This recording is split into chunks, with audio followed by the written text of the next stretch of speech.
अस्सलामुअलैकुम। उम्मीद करती हूँ कि आप सब खैरियत से होंगे। आज का जो टॉपिक है वो है सेल डिवीजन। अब आप लोगों में से बहुत से बच्चों के जहनों में ये क्वेश्चन ज़रूर आया होगा कभी ना कभी कि अगर हमें कोई चोट लग जाती है तो वो किस तरह से हील होती है, या अगर मैं रीजनरेशन की बात करूँ या डेवलपमेंट की बात करूँ। फॉर एग्जाम्पल हम स्टारफिश की अगर एग्जाम्पल लेते हैं तो स्टारफिश की एक आर्म अगर ब्रेक हो जाती है तो वो दोबारा से रीजनरेट हो जाती है, या लिजर्ड की टेल दोबारा से रीजनरेट हो जाती है, या अगर मैं डेवलपमेंट में जाइगोट की बात करूँ तो किस तरह से वो एक मल्टी सेलुलर ऑर्गन्स को डेवलप करना स्टार्ट करता है। सो ये सारी जो एग्जांपल्स हैं वो है सेल साइकिल की या सेल डिवीजन की, and the process is known as mitosis. अब माइटोसिस डायरेक्टली स्टार्ट नहीं होता है, इससे पहले सेल खुद को प्रिपेयर करता है for the division, and that is known as interphase. Interphase के ऊपर मैं एक डेडिकेटेड वीडियो बना चुकी हूँ, क्योंकि बहुत से बच्चों को ये कंफ्यूजन होती है या ये चीज उन्हें क्लियर नहीं होती है कि एक्चुअली सेल खुद को प्रिपेयर कर कैसे रहा है, कौन कौन से बायोकेमिकल एक्टिविटीज होती हैं या कौन कौन से प्रोसेसेस होते हैं जिससे सेल खुद को प्रिपेयर करता है। So link is in the description. मैं आप लोगों के लिए और आसान कर देती हूँ इस चीज को, तो आप लोगों को एंड स्क्रीन पे भी ये वीडियो मिल जाएगी, और अगर आई बटन पे क्लिक करते हैं तो तब भी आप वीडियो तक पहुंच जाएंगे। So let's dive into our topic. अब अगर माइटोसिस की डेफिनेशन को हम देखें, so mitosis is a type of a cell division where parent cell is divided into two daughter cells having equal number of chromosomes. मतलब यहाँ पे जो क्रोमोसोम्स का नंबर है वो इक्वल है। इसका मतलब हुआ कि ये एक इक्वेशनल डिवीजन है जहाँ पे क्रोमोसोम का नंबर इक्वल रहता है और ये एग्जैक्ट कॉपीज बनती हैं। पेरेंट सेल से डॉटर सेल्स जो हैं वो एग्जैक्ट कॉपीज होंगी। सो दैट मीन्स कि ये एक डिप्लॉयड सेल डिवीजन है। अगर हम क्रोमोसोम्स की बात करें, we have 23 pairs of chromosomes. अब इंटरफेज में एक फेज आता है जिसे हम कहते हैं एस फेज और द सिंथेसिस फेज। वहाँ क्या होता है कि वहाँ रेप्लिकेशन का प्रोसेस होता है और क्रोमोसोम का नंबर डबल हो जाता है। सो दैट मीन्स कि ओवरऑल कितने क्रोमोसोम्स होंगे? 46।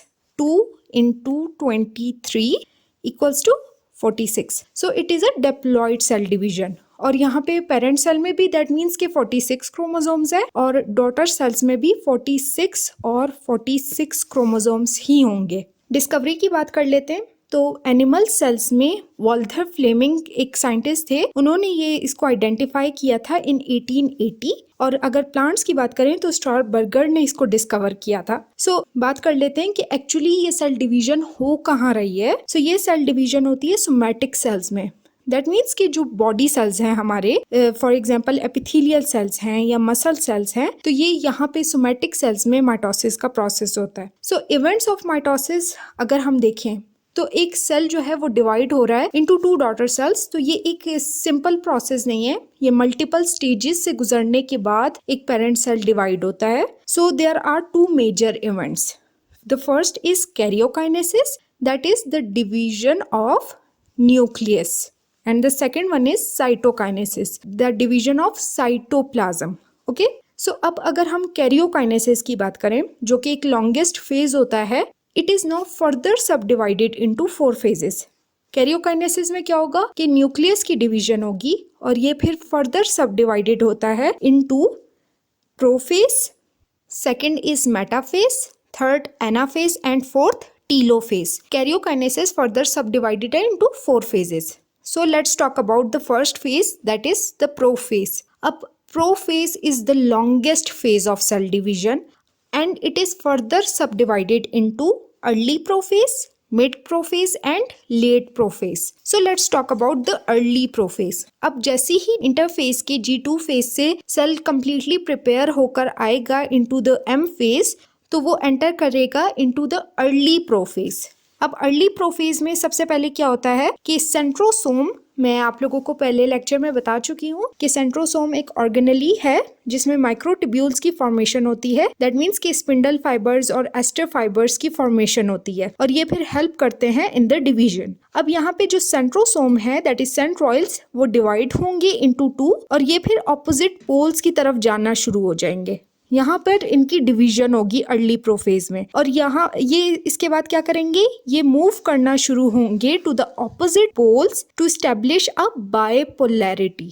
क्या बनेगा? एक बायपोलैरिटी। दैट मीन्स के ऑपोजिट पोल्स की तरफ ये मूव कर लेंगे और यहाँ पे अब अगर हम देखें डीएनए को तो वो अपने इस कंपैक्ट फॉर्म में प्रेजेंट नहीं होता है, वो इतना हाईली कंडेंस्ड नहीं होता है। बिफोर सेल डिवीजन जो डीएनए है वो क्रोमैटिन की फॉर्म में प्रेजेंट होता है, और जब सेल डिवीजन स्टार्ट होती है तो माइटोसिस में और माइटोसिस के प्रोफेज में ये कंडेंस होना स्टार्ट हो जाता है। सो यहाँ पे क्या होगा कि क्रोमैटिन नेटवर्क्स कंडेंस होना स्टार्ट हो जाएंगे to form thin and long thread like structures, और इन्हें हम कहते हैं क्रोमोसोम्स। अब यहाँ पे इनका साइज कितना होगा, 0.25 माइक्रोमीटर से 50 माइक्रोमीटर तक। इसके बाद ऑटोमेटिकली मिड प्रोफेज स्टार्ट हो जाता है। मिड प्रोफेज में क्या होगा कि फर्दर कंडेंसेशन होगी, जो क्रोमैटिन नेटवर्क था, एक थिन थ्रेड लाइक स्ट्रक्चर था, वो फर्दर कंडेंस होना स्टार्ट हो जाएगा, और यहाँ पर क्या होगा कि 2 सिस्टर क्रोमैटिड्स की फॉर्मेशन हो जाएगी। अब ये जो 2 सिस्टर क्रोमैटिड्स हैं ये एक दूसरे से अटैच होते हैं सेंट्रोमेयर पे। अब आप यहाँ अगर क्रोमोसोम का स्ट्रक्चर देख लें पहले, तो यहाँ पर आप लोगों को नजर आएगा कि ये जो 2 आर्म्स हैं these are called sister chromatids. अब ये सिस्टर क्रोमैटिड्स यहाँ पे अटैच हुई हैं आपस में वाया सेंट्रोमेयर। इसको ये जो मिडल में है इसे हम कहते हैं सेंट्रोमेयर। इसके साइड्स पे काइनेटोकोर प्रेजेंट होते हैं, और यहाँ पर आके स्पिंडल फाइबर्स अटैच होते हैं। स्पिंडल फाइबर्स कुछ इस तरह के दिखते हैं, और इनके लास्ट में क्रोमोसोम्स के एंड में टीलोमेयर्स प्रेजेंट होते हैं। तो ये कंप्लीट क्रोमोसोम का स्ट्रक्चर यहाँ पे फॉर्म हो जाता है, और यहाँ पे स्पिंडल फाइबर्स की फॉर्मेशन स्टार्ट हो जाती है, aster fibres plus spindle fibres. इसके बाद स्टार्ट होता है लेट प्रोफेज। अब लेट प्रोफेज में क्या होता है कि ये फुली कंडेंस्ड फॉर्म में क्रोमोसोम प्रेजेंट होता है, और यहाँ पर क्रोमैटिड्स जो हैं वो कंप्लीट कॉइल हो चुके होते हैं। इसके बाद स्टार्ट होता है लेट प्रोफेज। अब लेट प्रोफेज में क्या होता है कि यहाँ पे फर्दर कॉइलिंग होती है और क्रोमोसोम अपनी कंडेंस्ड फॉर्म में प्रेजेंट होता है। यहाँ पे न्यूक्लियस और न्यूक्लियोलाई जो है वो डिसअपेयर होना स्टार्ट हो जाएगी, न्यूक्लियर मेम्ब्रेन यहाँ पे डिसअपेयर हो जाएगी, और साइटोप्लाज्म बहुत विस्कस हो जाएगा, उसकी विस्कोसिटी इंक्रीज हो जाएगी। So that is end of the prophase. अब प्रोफेज के बाद सेल एंटर करेगा इनटू मेटाफेज, लेकिन इससे पहले हम यहाँ पे देख लेते हैं माइटोटिक अपरेटस क्या होता है। सो अगर हम माइटोटिक अपरेटस की बात करें तो इसमें यहाँ पे माइक्रोटिब्यूल्स प्रेजेंट होते हैं। माइटोटिक अपरेटस में कंप्लीट माइक्रोटिब्यूल्स आते हैं, that means asters and spindles. यहाँ पे इन दोनों की फॉर्मेशन होती है। अब अगर हम स्पिंडल्स को देखें, एस्टर फाइबर्स 1 पेयर होता है, और ये क्या करता है कि ये जो आउटवर्ड आप देख रहे हैं इन्हें कहते हैं हम एस्टर फाइबर्स या एस्टर माइक्रोटिब्यूल्स। और उसके बाद आते हैं स्पिंडल एंड काइनेटोकोर माइक्रोटिब्यूल्स, जो कि माइटोटिक अपरेटस का ही पार्ट है। स्पिंडल फाइबर्स जो हैं वो आपस में अटैच होते हैं, ऑपोजिट पोल से जो स्पिंडल फाइबर्स हैं वो आपस में अटैच हो जाएंगे, and then we have kinetochore microtubules. अब ये जो काइनेटोकोर माइक्रोटिब्यूल्स हैं वो एक्चुअली अटैच होते हैं टू द क्रोमोसोम्स, और क्रोमोसोम्स पे वो कहाँ अटैच होते हैं, काइनेटोकोर पे।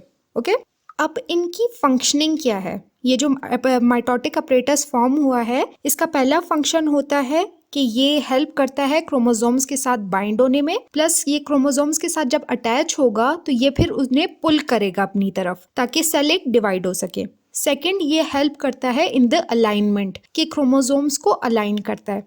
किस तरह से, वो हम मेटाफेज में बात करते हैं। So the next phase is metaphase. अब मेटाफेज में क्या होता है कि यहाँ पे न्यूक्लियर मेम्ब्रेन डिसअपेयर हो चुकी है, न्यूक्लियस मौजूद नहीं है, तो यहाँ पे क्रोमोसोम्स अब क्या करेंगे, वो खुद को अलाइन कर लेंगे इन द इक्वेटरल रीजन। बिल्कुल सेंटर में आके सेल के ये खुद को क्रोमोसोम्स अलाइन कर लेते हैं, जिसे हम कहते हैं इक्वेटरल प्लेट। और इनके साथ स्पिंडल फाइबर्स जो हैं, जो कि सेंट्रोसोम ने फॉर्म किए हैं, और उनकी स्पिंडल फाइबर्स आकर अटैच होना स्टार्ट हो जाएंगे आपस में, और काइनेटोकोर फाइबर्स जो हैं वो अटैच हो जाएंगे to the kinetochore of centromere.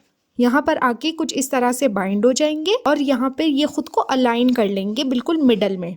That is the end of metaphase. जैसे ही ये अलाइनमेंट कंप्लीट हो गई इक्वेटरल रीजन में, उसके बाद नेक्स्ट फेज स्टार्ट होता है जिसे हम कहते हैं एनाफेज।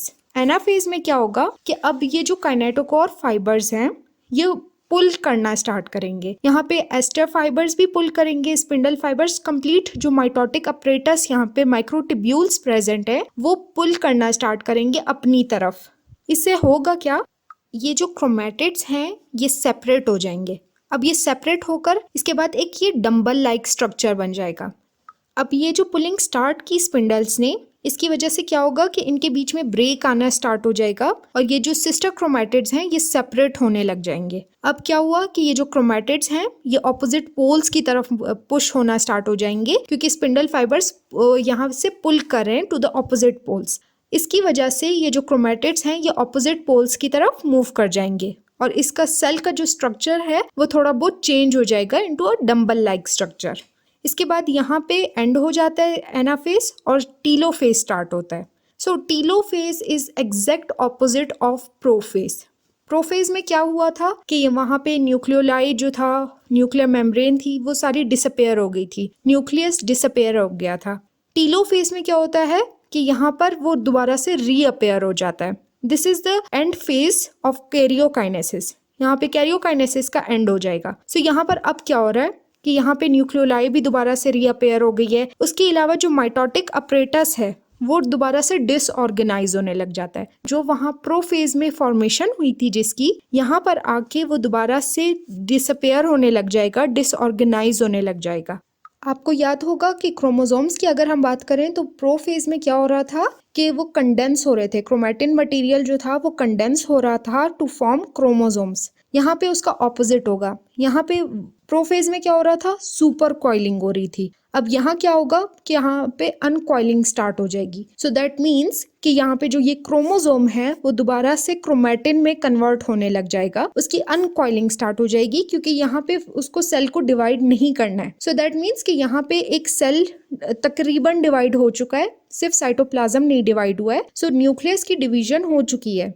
दैट मीन्स कि डॉटर सेल्स की फॉर्मेशन बस अप्रोक्सीमेटली हम कह सकते हैं 90% तक कंप्लीट हो चुकी है। सो इसके अलावा यहाँ पर क्या होगा, जो पेरेंट सेंट्रोसोम है वो अपनी पोजीशन पे यहाँ पे वापस आ जाएगा। इस तरह से एंड पे अगर हम कैरियोकाइनेसिस की देखें तो 2 डॉटर न्यूक्लियाई प्रेजेंट होते हैं, क्योंकि यहाँ पे देख सकते हैं आप लोग कि ये 2 अलग अलग न्यूक्लियाई बन चुके हैं। बस अभी तक ये अटैच है आपस में, यहाँ पे अभी तक डिवीजन नहीं हुई है कंप्लीट। तो वो होती है इन साइटोकाइनेसिस, जहाँ पे साइटोप्लाज्म की डिवीजन होती है और पेरेंट सेल डिवाइड हो जाएगा फिर इनटू 2 डॉटर सेल्स। सो अगर हम अब साइटोकाइनेसिस को देखें तो यहाँ पे क्या होता है, यहाँ पे इक्वेटरल रीजन पे कंस्ट्रिक्शन स्टार्ट हो जाती है। ये मतलब आपस में ये पिंच करना स्टार्ट हो जाते हैं बिल्कुल इक्वेटरल रीजन पे, जिसे हम इक्वेटरल प्लेट कहते हैं। रिमेंबर हमने मेटाफेज में इसकी बात की थी। ये इस इक्वेटरल रीजन पे ये पिंच करना स्टार्ट हो जाएंगे और ये लेट टीलोफेज में स्टार्ट हो जाता है।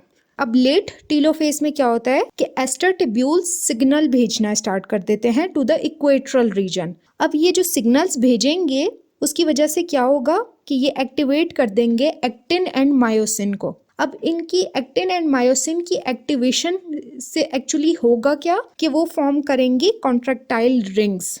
इनकी वजह से क्या हुआ कि कॉन्ट्रैक्टाइल रिंग्स की फॉर्मेशन स्टार्ट हो गई और ये कॉन्ट्रैक्टाइल रिंग्स अब उसके बदले में क्या करेंगी कि ये क्लीवेज फरो बनाने लग जाएंगी। क्लीवेज फरो का मतलब क्या है कि ये इसको अंदर पुश करना स्टार्ट कर देंगी और यहाँ से साइटोप्लाज्म इवेंचुअली डिवाइड होना शुरू हो जाएगा। फर्दर इसमें पिंचिंग जो है ना वो बढ़ती जाएगी। सो सेंटर से क्या होगा कि वो काफ़ी डीपन्स होती जाएगी एंड ग्रेजुअली एक सेल जो है, ये जो 2 सेल्स आपस में ज्वाइन हुए हैं वो डिवाइड होना शुरू हो जाएंगे। इस तरह से यहाँ पे देख सकते हैं कि क्रोमोसोम का नंबर इक्वल रहा, जैसा कि पेरेंट सेल में था exactly same number daughter cells में भी प्रेजेंट है और यहाँ पे एक जो पेरेंट सेल था वो डिवाइड हो चुका है इनटू 2 और अगर आप इसको देखें तो ये एग्जैक्ट कॉपीज बनी है एक दूसरे की। So this is the end of mitosis. अगर कोई भी कंफ्यूजन है या कोई भी क्वेश्चन है तो आप मुझसे कमेंट सेक्शन में पूछ सकते हैं। Now time for the quiz. Let's see कि आप लोगों को कितना याद है आज के लेक्चर से। तो क्विज के आंसर आप लोग कमेंट सेक्शन में लिख सकते हैं और अगर वीडियो अच्छी लगी हो तो वीडियो को लाइक और चैनल को सब्सक्राइब ज़रूर कीजिएगा और अपने फ्रेंड्स के साथ भी इसे ज़रूर शेयर कीजिएगा। Thank you so much.